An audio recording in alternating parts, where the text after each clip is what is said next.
CTV's chief international correspondent Paul Workman is in Kyiv and joins us live now with the latest. Paul, good morning. Good morning. So we've heard a lot about the situation in Kyiv, but what is the latest from you on the ground? Well, it's a few days before the anniversary, the first anniversary of when Russia launched its invasion, trying to take over the city of Kyiv, and they got pretty close, if you remember, a year ago until they were driven back and have now lost about half of the territory they once seized here. That's the reality on the ground. It's been a war of attrition, really, that's dug in over the last few months during the winter period. It's expected that both the Russians and Ukraine will go on the offensive in the springtime. And in fact, many military analysts believe that Russia has already started its offensive in the eastern part of the country and in the Donbass, which of course is where Vladimir Putin says he wants his forces to take all the territory there, and that is his main goal. We heard in his speech today that he said he would use every means at his disposal to protect Russia against what he calls a proxy war in Ukraine, being backed by the United States.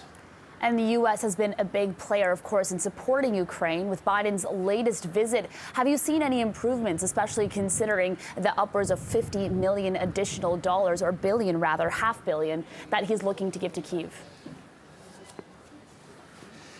Well, the Americans, of course, have been the biggest supplier of armaments to Ukraine, spending billions of dollars over the last months, as have the European nations, as has Canada, and a number of other NATO countries. And certainly on the battlefield, it's made a considerable difference.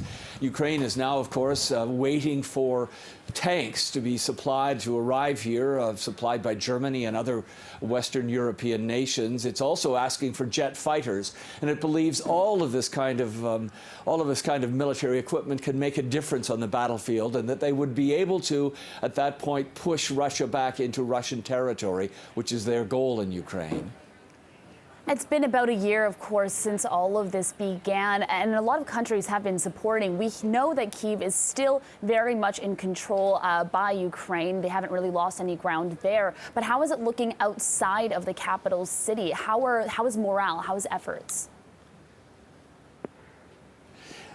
I guess it depends which part of the country you're in. Certainly in the east, there's some serious battles going on. In the south as well, around Zaporizhia, where the huge nuclear power station is. But in Kyiv itself, you could never say that the city is back to normal. I think that would be incorrect. But at the same time, it is open. People have returned to their homes after that initial Russian attack.